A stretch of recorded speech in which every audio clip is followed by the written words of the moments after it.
पुणे मेट्रोच्या विस्ताराला गती मिळणार, मुरलीधर मोहोळ आणि केंद्रीय मंत्री मनोहरलाल खट्टर यांची दिल्लीमध्ये सविस्तर चर्चा।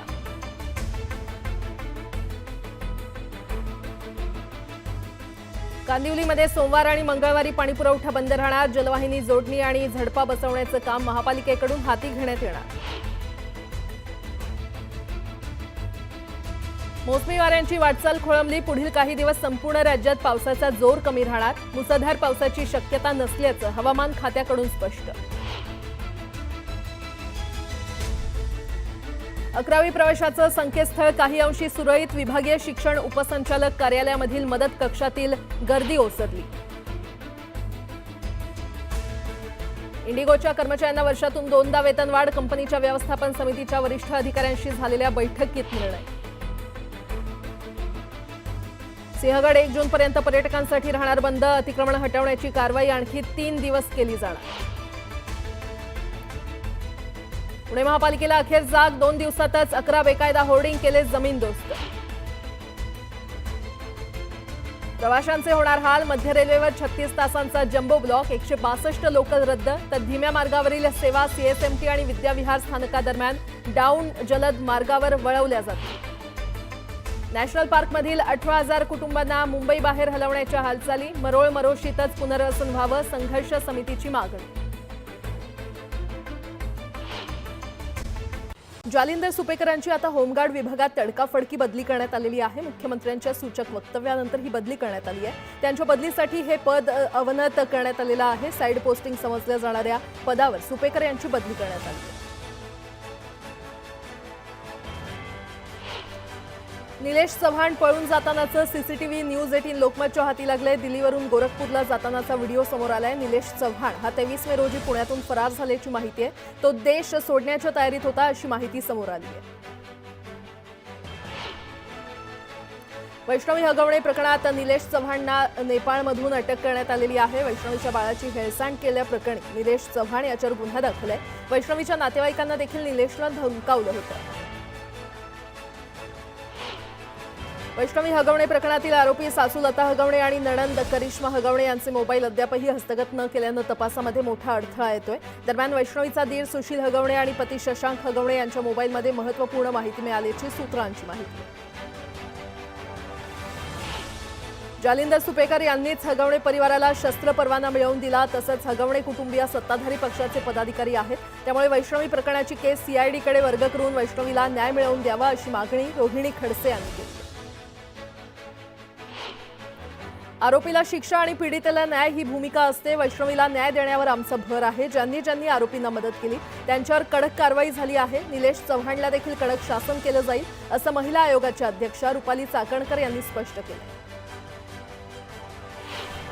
निलेश चव्हाण यानं स्वतःच्या पत्नीचाही छळ केला, त्याबाबतही त्याला शिक्षा व्हायला हवी अशी मागणी अंजली दमानिया यांनी केली आहे। संपूर्ण हगवणे कुटुंब त्यांच्या संपर्कात होतं आणि त्यामुळे निलेश चव्हाण याला अटक झाल्यामुळे बऱ्याच गोष्टी उघड होतील असंही त्या म्हटलं।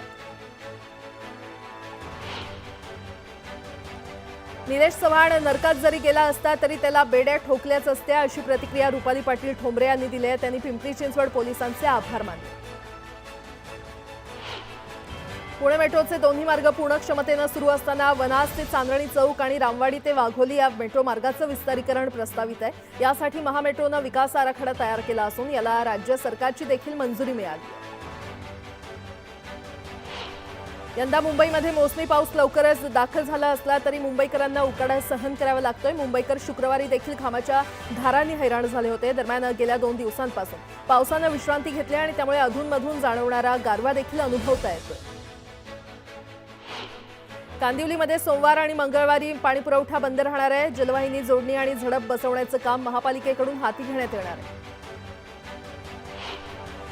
गेल्या 2 दिवसांपासून मोसमी वारे एकाच जागेवर रेंगाळलेले आहेत। पुढील काही दिवस संपूर्ण राज्यात पावसाचा जोर कमी राहणार आहे, तर काही भागात हलक्या ते मध्यम सरी बरसतील। मात्र मुसळधार पावसाची शक्यता नसल्याचं हवामान खात्यानं स्पष्ट केलंय। 11वी प्रवेश संकेतस्थळाला लागलेले तांत्रिक अडचणीचं ग्रहण 5व्या दिवशी काही अंशी कमी झालंय। अनेक समस्यांनी 4 दिवस त्रस्त असलेल्या विद्यार्थ्यांना शुक्रवारी काहीसा दिलासा मिळाला आणि त्यामुळे विभागीय शिक्षण उपसंचालक कार्यालयामधील मदत कक्षामध्ये देखील गर्दी ओसरल्याचं दिसून आलं। ITI ऑनलाईन प्रवेशाला विद्यार्थ्यांचा चांगला प्रतिसाद मिळत असून गेल्या 15 दिवसांमध्ये सुमारे 99,494 विद्यार्थ्यांनी अर्ज केलेत। यापैकी 87,312 विद्यार्थ्यांनी शुल्क भरून आपले अर्ज निश्चित केले, तर 35,128 विद्यार्थ्यांनी पसंतीक्रम भरलेले आहेत।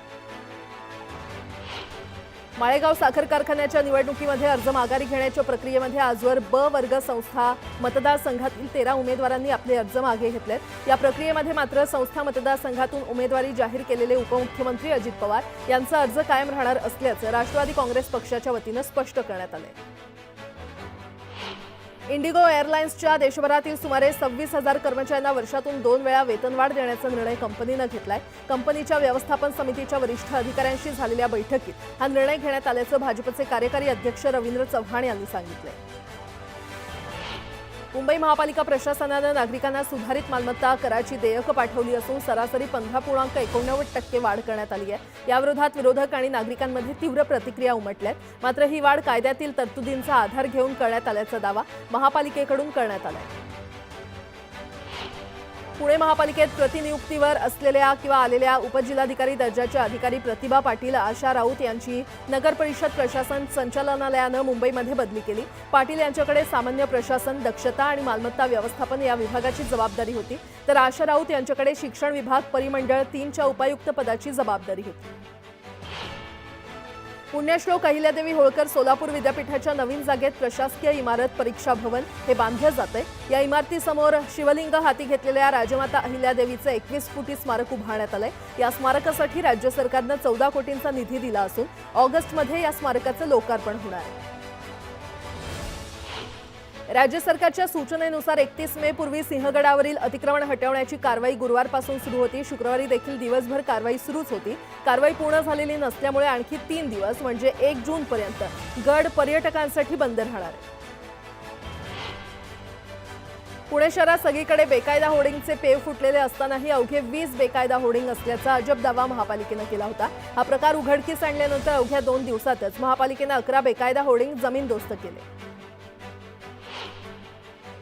उपनगरी रेल्वे मार्गावरील रुळांच्या दुरुस्तीसाठी रविवारी मध्य रेल्वे मार्गावर मेगा ब्लॉक घेण्यात येणार आहे। मध्य रेल्वेचा CSMT ते विद्याविहार अप आणि डाऊन धीम्या मार्गावर आणि हार्बर मार्गावरील CSMT चुनाभट्टी वांद्रे अप आणि डाऊन मार्गावर मेगा ब्लॉक घेण्यात येणार आहे। 2 जूनच्या पहाटे 1 वाजेपर्यंत म्हणजेच सलग 36 तास 5व्या मार्गावर आणि यार्ड मार्गावर जम्बो ब्लॉक घेण्यात येणार आहे। पश्चिम रेल्वेच्या कांदिवली यार्डमधील एलिव्हेटेड बुकिंग ऑफिस हटवण्याचं काम सुरू आहे। या कामासाठी आज दुपारी 2 वाजल्यापासून ते 2 जूनच्या पहाटे 1 वाजेपर्यंत 36 तास 5व्या मार्गावर आणि यार्ड मार्गावर जम्बो ब्लॉक घेण्यात येणार आहे। या कालावधीमध्ये उपनगरीय, मेल आणि एक्सप्रेस गाड्या जलद मार्गावर वळवण्यात येणार आहेत।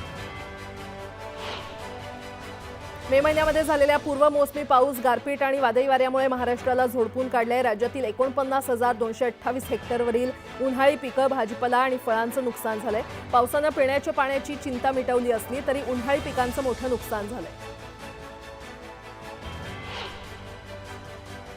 इयत्ता 10वी-12वीच्या परीक्षेत विशेष प्रावीण्यासह यश संपादन करणाऱ्या अनुसूचित जमाती प्रवर्गातील विद्यार्थ्यांना प्रोत्साहन देण्यासाठी आदिवासी विकास विभागाकडून राघोजी भांगरे गुण गौरव योजना राबवण्यात येते। त्याअंतर्गत 10वी-12वीच्या यशवंतांचा प्रकल्प कार्यालय, अप्पर आयुक्त आणि राज्यस्तरावर सन्मान केला जाणार आहे। अनुसूचित जमातीच्या संबंधित विद्यार्थ्यांना 5,000 ते 30,000 रुपयांपर्यंत रोख बक्षीस देण्यात येणार आहे।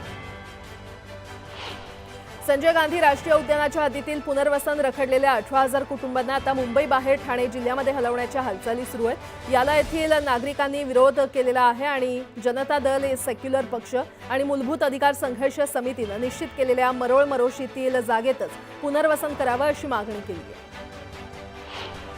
बाजारामध्ये कांद्याची 3.25 लाख क्विंटलची आवक झाली। नाशिक जिल्ह्यामध्ये उन्हाळ कांद्याची सर्वाधिक म्हणजेच 1,65,000ची आवक झाली। सोलापुरात लाल कांद्याला सरासरी 1100 रुपये तर लासलगाव बाजारात उन्हाळ कांद्याला 1400 रुपयांचा दर मिळाला। पनवेलच्या पेठाली गावातील सोनम केणी या विवाहितेचं घर बांधकामासाठी 20 लाख रुपये आणि मुलगा हवा म्हणून सासरी अतोनात छळ करण्यात आला। सासरच्या छळाला कंटाळून अखेर सोनमनं आपल्याच वाढदिवसाच्या दिवशी पोटच्या मुलीची हत्या करून स्वतः देखील गळफास घेऊन आत्महत्या केली।